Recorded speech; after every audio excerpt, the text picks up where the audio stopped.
નમસ્કાર દર્શક મિત્રો, ગુજરાત પ્લસ ન્યૂઝમાં આપનું હાર્દિક સ્વાગત છે. હું છું મેઘા અગ્રાવત અને જોઈએ આજના સમાચાર વિગતવાર. વડોદરાના અટલાદરા વિસ્તારમાં આવેલ માધવનગરના એચ ટાવરમાંથી ચકચાર મચાવતી ઘટના સામે આવી છે. ટાવરની લિફ્ટના ઉપરના મેન્ટેનન્સ ભાગમાં છેલ્લા 2 દિવસથી એક વ્યક્તિની ડેડ બોડી પડેલી હાલતમાં મળી આવતા વિસ્તારમાં ભારે હડકંપ મચી ગયો હતો. મળતી માહિતી મુજબ ટાવરમાંથી દુર્ગંધ આવતા સ્થાનિક રહીશોને શંકા જતા તેઓ ભેગા થયા હતા અને તાત્કાલિક પોલીસને જાણ કરવામાં આવી હતી.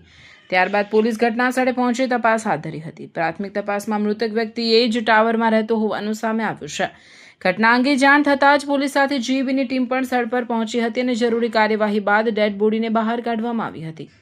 હાલ પોલીસે મૃતદેહને પોસ્ટમોર્ટમ માટે મોકલી આગળની તપાસ શરૂ કરી છે. વ્યક્તિનું મૃત્યુ કયા કારણોસર થયું તે અંગે પોલીસે વિવિધ દિશામાં તપાસ હાથ ધરી છે.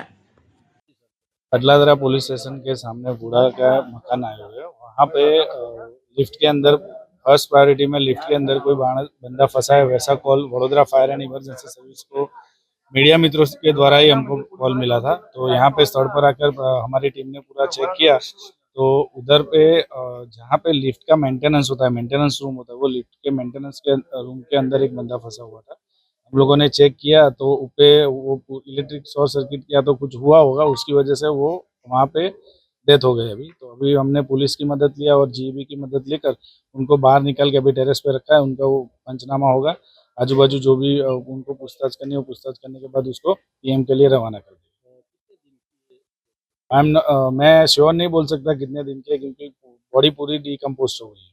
तो डिकम्पोज होने के 2 रीज़न है, इलेक्ट्रिक सर्वाइवल भी हो सकता है, ज़्यादा देर तक इतनी गर्मी में भी 42 डिग्री टेम्परेचर से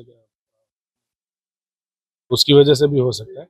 लेकिन प्रॉपर रीजंस क्या था वो पूरा का पूरा रीजन पीएम होने के बाद पुलिस कर्मचारी